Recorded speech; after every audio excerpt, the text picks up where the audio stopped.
Desde que era chiquita yo hablaba hasta por los codos y de no haber sido por mis buenas notas, de repente las profesoras me hubieran odiado porque yo era esta persona que siempre estaba volteada hablando con la de atrás o con la del costado. No podía callarme y de hecho hasta hace unos 5 años fui al dentista para una cita y él me dijo que mi mandíbula estaba un poco rara porque estaba más gastada de lo normal para la edad que yo tenía. Y eso me preocupó porque me dijo que cuando yo cumpliera 50 años probablemente no iba a poder hablar. Así que me dio unas placas que tenía que usar por 2 años. Al final no hice ese tiempo. Siento que debería volver y solucionar ese problema. Pero a lo que quiero llegar es que hablar y hablar conmigo misma, sobre todo, que es algo que siempre he hecho, me ha parecido una forma también de conocerme, ¿no? Y eso acompañado de que pueda estar grabado, que es como una especie de cápsula del tiempo, ¿no? Yo cuando estaba en el colegio en el 2014, descubrí un movimiento que se llamaba Documenta tu vida, que surgió porque una chica quería recopilar momentos de sus meses o de sus días y subirlo a internet, aunque tú también puedes hacerlo y no necesariamente compartirlo con el mundo, sino una especie de álbum de fotos, pero en video. Y yo comencé a hacerlo y es de las cosas que más agradezco haber comenzado a hacer, porque ahora que tengo 24 puedo retroceder 10 años en el tiempo y ver qué estaba haciendo en el 2014, qué pensamientos tenía en la mente y quiénes eran las personas que más frecuentaba, por ejemplo. Y sentí que al hacer un podcast podría también de repente a los 50, 80 años escucharme y verme y preguntarme sobre cosas que de repente estoy evaluando en este periodo de mi vida, preguntas que me hago y que quizá en ese momento ya tendré resueltas.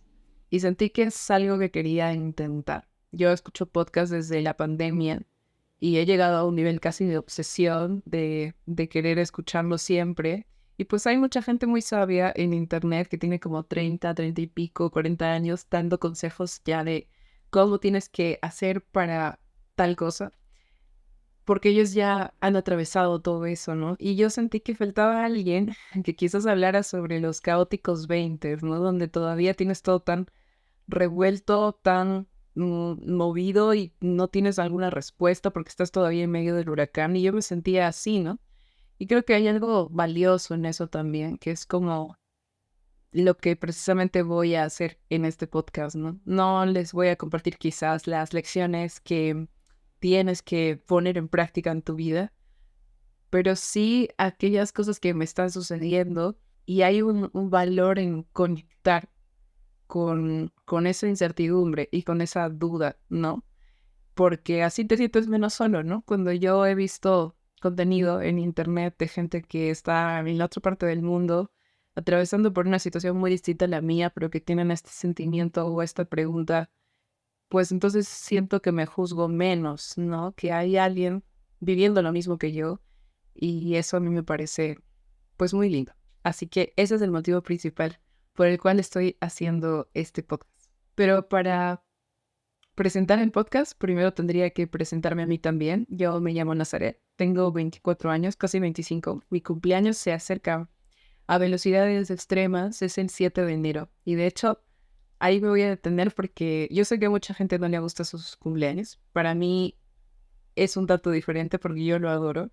El número 7 para mí siempre ha sido algo único porque alguien alguna vez cometió el terrible error de decirme que el 7 era un número mágico, el número de la suerte. Y una tía que vive en España alguna vez me trajo una cadenita llena de charms donde tú podías entender el significado del número 7 porque pues nací un 7 de enero y decía algo así como que el 7, pues 7 son los colores del arco iris, los días de la semana. Pitágoras decía que el 7 era el número perfecto. En 7 días hizo Dios al mundo, 7 son las notas musicales, las chakras del cuerpo, y bueno, por eso mi user en Instagram es NazaretVega7, lo ha sido así siempre, y también es la manera en la que yo intento colocar mi esencia en los proyectos que tengo. De hecho, la empresa que fundé con mis socios se llama Toma 7, también basado en que por alguna razón cuando grabábamos la toma 7 pues era la que siempre quedaba, ¿no? O la especial. Así que por eso el número 7 para mí ha sido un significado, tiene un significado especial.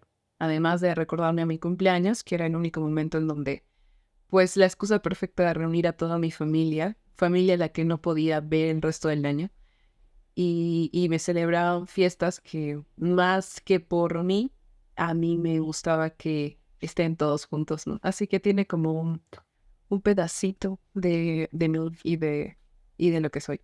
Yo nací en Arequipa, la ciudad más bonita del Perú. Disculpen si se ofenden, pero es la cruda realidad. Pero a los 3 años yo me tuve que mudar a Lima. De hecho, esa es la historia de mi migración, de mi pequeña migración, no lo sé. Pero bueno, para alguien de 3 años no existe algo como pequeña migración porque te están arrancando del lugar que conoces y te están llevando a otro completamente nuevo. Pero eso no tenía que pasar, porque de hecho le hicieron una propuesta de trabajo a mi mamá en la que se veía obligada a ir a este lugar. Y yo me iba a quedar a cargo de la familia de mi papá y de mi mamá también. Pero unos minutos antes de que ella se subiera al bus, hice un berrinche increíble porque me acababa de dar cuenta que mi mamá se iba a ir sin mí. Y esa fue la situación que cambió por completo mi vida, ¿no? Porque a partir de eso tuvieron que resolver la manera en la que yo también fuera a Lima. Y comencé a vivir ahí desde que tenía 3 años hasta la secundaria probablemente. Y tuve una niñez pues un tanto particular. Hay un libro que a mí me gusta mucho que se llama, de hecho es mi favorito, se llama Cuando Hitler robó el conejo rosa, que habla sobre una niña que tiene 10 años, si no me equivoco, y tiene que pasar por todo ese proceso de la Segunda Guerra Mundial, que yo sé que no es comparable con haber vivido en un lugar un poco peligroso en Lima y haberme sentido sobreprotegida por mi mamá todo el tiempo y haber tenido que crear este universo interno mío porque no podía tener este soporte de mi familia, no estaban ahí para mí. Obviamente sí, a nivel de llamadas por teléfono, cosas por ese estilo, pero todavía no existían redes sociales ni videollamadas y tampoco era tan usual viajar de Arequipa a Lima como lo es ahora quizás, ¿no? Así que esta frase, cuando la leí ya mucho mayor, me di cuenta que resonaba mucho con mi historia, ¿no? Y decía algo como que un personaje le decía a esta niña que lo bueno de haber tenido una infancia dura era que el resto de tu vida iba a ser muy aburrida o muy tranquila.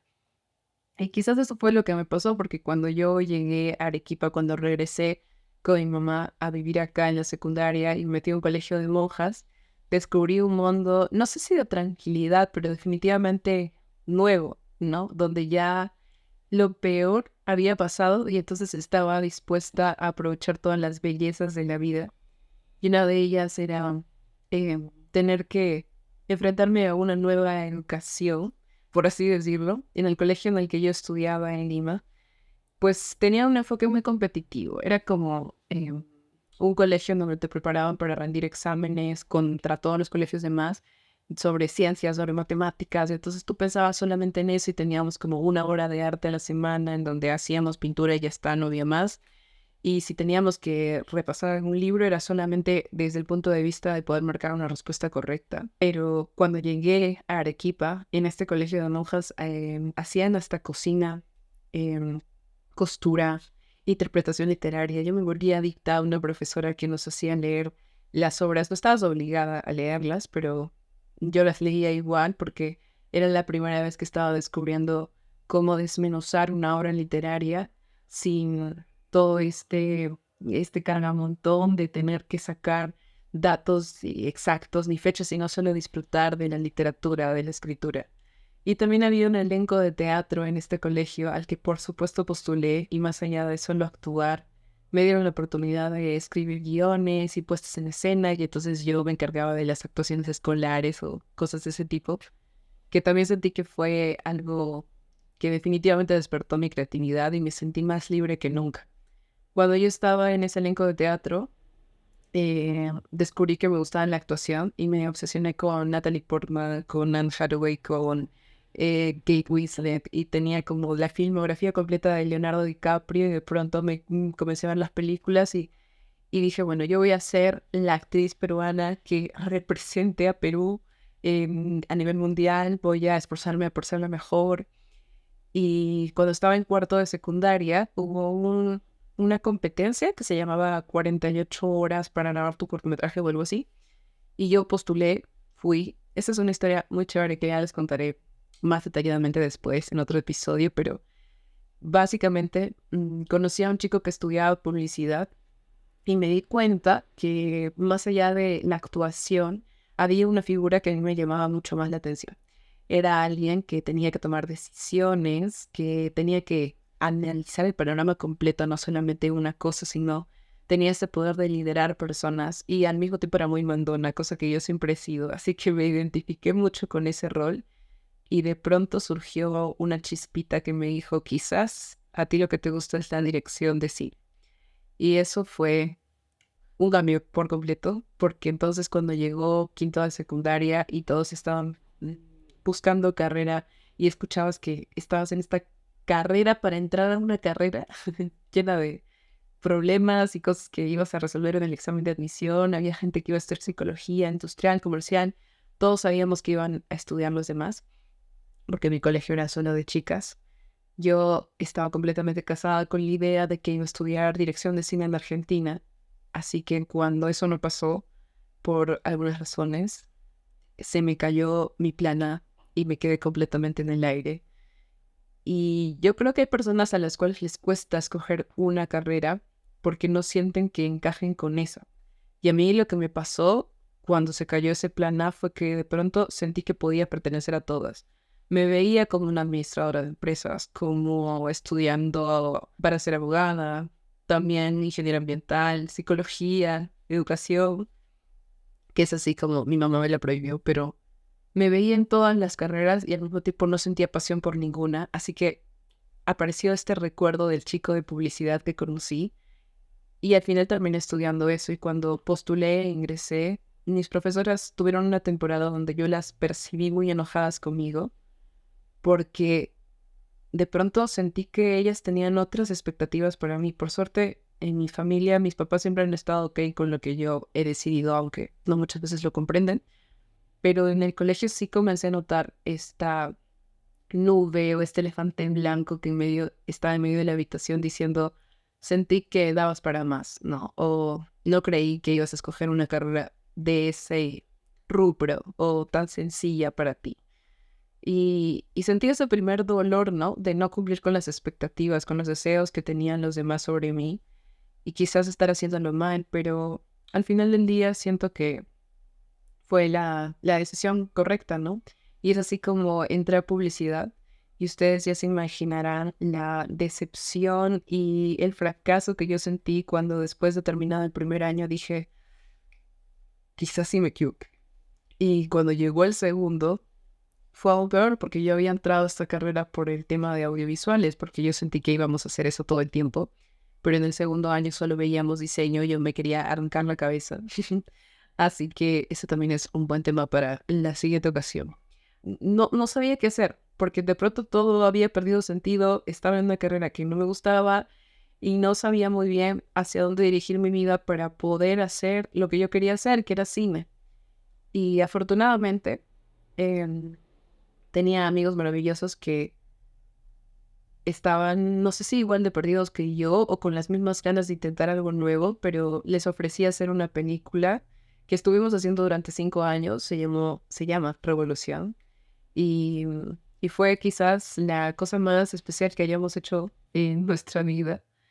Y de eso también hay que destinar un episodio completo porque es una historia muy larga, pero mucho más allá de todos los aprendizajes profesionales que me dejó la peli, me dejó mucho autoconocimiento, ¿no? Y de saber quién era yo a partir del cine o con eso en medio. Hace unas semanas conocí a una persona que me dijo que los proyectos eran algo así como hijos, que en realidad el universo entendía que un proyecto, como puede ser tu empresa, tu emprendimiento, de repente, no sé, un podcast, alguna marca que estés gestionando, te recibe la misma energía que como cuando vas a tener un hijo. Y yo me sentí muy identificada porque, aunque no tuve 9 meses a Revolución formándose, sino fueron 5 años, un poco más de lo normal, yo sentía que le había entregado mucho de mí, ¿no? Había depositado tantísima energía en ella y corazón, lágrimas, todo, que de alguna forma sí sentí que era algo como si fuera un hijo, aunque me resultaba un poco ridículo, hasta que esta persona que hacía como lectura de raíces o algo así, no recuerdo el nombre, eh, me confirmó esa idea. Justamente el año pasado, cuando estrenamos la película, regresé a Lima para estrenar Revolución Allá y yo les pedí explícitamente que fuéramos a Villa, que era donde había pasado gran parte de mi niñez, para poder exhibirla también allá. Y yo no puedo explicar con palabras lo que sentí cuando llegué, porque fue un momento extracorporal. O sea, yo sentí que estaba ahí, pero al mismo tiempo había una persona atrás de mi costado que era yo de 6, 5 años, atravesadas por el mismo espacio y de pronto recordé cómo fue llegar ahí y darme cuenta que mi vida había cambiado por completo, que ahora tenía un nuevo lugar al que adaptarme. Y todos estos recuerdos me regresaron. Yo hago journaling desde la pandemia, básicamente. Trato de hacerlo diariamente para, pues, conocerme mejor y ver en qué estoy. Y recuerdo que ese journaling que hice después de regresar a Villa fue muy revelador porque me di cuenta que había una carga que le había puesto a mi pasado de que las cosas no se hicieron como yo quería o que quizás la vida fue injusta conmigo y de pronto pude soltar un poco, ¿no? Y entendí que quizá todo eso que me había acontecido, ese momento que fue mi efecto mariposa en donde yo me di cuenta que mi mamá se iba a ir a Lima y de pronto lo internalicé y decidí que yo me quería ir con ella y cambié el rumbo de mi vida. No sé si han visto Mr. Nobody, pero es una película en donde precisamente hay dos caminos, ¿no? El niño tiene que escoger si se va con su mamá o su papá. Y es tal cual como sentir que hay dos trenes que se van en distintas direcciones y solo puedes tomar uno. Y cuando escoges y seleccionas una de tus vidas, estás renunciando completamente a la otra, ¿no? Y yo tuve esa revelación en la cabeza. Y para mí fue algo muy poderoso, porque de pronto ya no comencé a culpar a mi pasado y a todas las cosas que ocurrieron y que quizás pudieron haber sido más lindas o amables conmigo, sino que sentí que de alguna manera eso me hizo ser la persona que soy ahora. Y, y las cosas que me gustan y que me disgustan son también gracias a esa construcción, ¿no? Hace poco tuve el honor de presentar un libro relacionado con el marketing, pero tenía algo que ver con también el propósito de la vida y de cómo percibir tu vida. Yo nunca había presentado un libro, así que fue algo muy emocionante para mí. Y cuando leí a detalle este libro del que íbamos a hablar, encontré un término que no había escuchado antes, se llamaba la ventaja injusta, que es básicamente esta idea de que, no sé, Paris Hilton nació en una familia en donde sus papás son empresarios, ella tiene mucho más dinero de la persona normal, promedio en el mundo, y de pronto, además es muy guapa, así que en el mundo en el que vivimos, ella tiene una ventaja injusta por haber nacido guapa y además con mucho dinero y además con papás que han formado negocios desde muy pequeña, desde que ella era muy, muy pequeña. Entonces ella ha tenido como un approach al mundo muy distinto al que podría tener cualquier persona, ¿no? Y esa es su ventaja injusta. Pero también en el libro, Diego destaca algo como qué pasa con este conferencista que no tiene extremidades, que de repente lo han visto alguna vez en YouTube, no lo sé, y que ha hecho como una sociedad, una compañía en donde ayudan a personas que están en la misma situación a poder amarse a sí mismos, a tener una comunidad, ¿no? Y de repente, si es que en algún momento alguien quisiera crear una plataforma en donde se le hable a personas que no tienen extremidades, no llamarían a Paris Hilton, ¿no? Sino a este conferencista, Nick, porque es él quien tiene todo este pasado, este background, quien puede decirte realmente cómo es vivir así, ¿no? Y a todos los desafíos a los que te enfrentas. Y puede sonar un poco crudo, feo quizás, decir que eso es una ventaja injusta, pero la es porque es ese diferencial que tienes tú y que no tiene nadie más, ¿no? Y para mí, darme cuenta de eso fue importante porque dije, Mi ventaja injusta probablemente está allí en el pasado. No le he podido poner en una línea aún, pero está en ese momento en el que yo me tuve que enfrentar a una migración cuando era muy pequeña, vivir lejos de mi familia sin tener o sentirlo cerca mío y tener este acercamiento al cine o a las películas como algo que podía compartir con mi mamá, ¿no? Que era que la única persona que estaba a mi cargo todo el tiempo presente, ¿no? Y que de repente cuando estábamos en Lima, teníamos los fines de semana para, pues, ver películas todo el día y éramos muy felices bueno, no teníamos cable, pero podíamos comprar estos DVDs y entonces teníamos una colección enorme de pelis y eso fue creando un mundo eterno en mí, ¿no? O cuando regresé a Arequipa y de pronto tuve este contacto con los libros, con la literatura, de haber venido de un mundo en donde todo era competitivo, todo era de esta manera, a tener un momento para analizarlo de otra manera, ¿no? De conectar con las historias y de sentir esta sorpresa a una edad distinta, ¿no? Y este acercamiento de que de pronto este era mi refugio, ¿no? Los libros, las pelis, las historias. Y quizá por eso el cine y la dirección de cine y lo que hago, que es contar historias, se marcaron tan dentro mío, ¿no? De repente, de haberme quedado, de no haber hecho ese berrinche cuando tenía 3 años, toda mi vida sería definitivamente distinta, ¿no? Y, y de repente, eso es algo que puedes pensar hoy o estos días, ¿no? ¿Cuál es ese diferencial? ¿Cuál es esa ventaja injusta? Puede ser, no sé, la pérdida de un familiar cuando eras menor, o una mala relación con tus padres, o una muy buena con tus hermanos, un viaje que te cambió la vida, estar mudándote todo el tiempo. No lo sé. Es una ventaja injusta que has tenido y que siento que se puede aplicar a tu vida, a tu concepción del mundo, pero también a proyectos muy precisos, ¿no? Así que, bueno, ese ha sido el primer episodio de este podcast que no les he dicho el nombre, pero seguramente ya lo están viendo allá abajo o cuando le hicieron clic a este episodio. Se llama Caprichosa, porque cuando yo estaba escuchando podcasts, para mí escoger un nombre siempre ha sido bien complicado. Siempre he tenido como muchas expectativas de que sea el nombre perfecto. Cuando escribo cortos digo, ay, el título lo voy a pensar muy bien. Y a veces me demoro más pensando en el título que en el propio corto. Pero con el podcast me pasó algo distinto porque ya lo tenía muy claro desde hace unos meses. Hace unos pocos días estuve dudando, pero dije, no, es algo que responde mucho a lo que yo creo, ¿no? Siento que la gente caprichosa, o cuando dices que alguien es caprichosa, pues le asignas algo negativo, ¿no? Dices, ah, esa persona que hace esto para conseguir lo que quiere, o que de repente no está dispuesta a aceptar un no por respuesta. Pero también me gusta verle el otro lado, ¿no? Que es algo mucho más relacionado con la perseverancia. A mí me ha costado mucho entender que soy merecedora de los sueños o las metas que tengo, ¿no? Pensar que quizás trabajando por ellas sí pueden ser mías y no tienen que ser para alguien más, ¿no?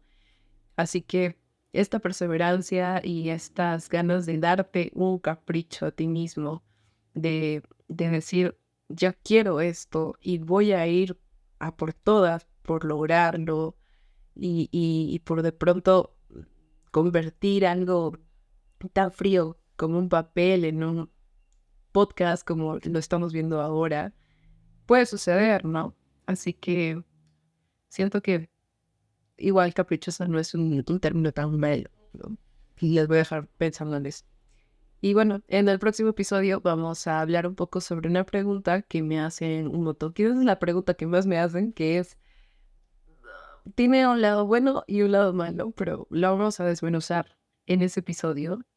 Y es cómo me organizo para hacer tantas cosas todo el tiempo. Así que espero que les haya gustado este primer episodio.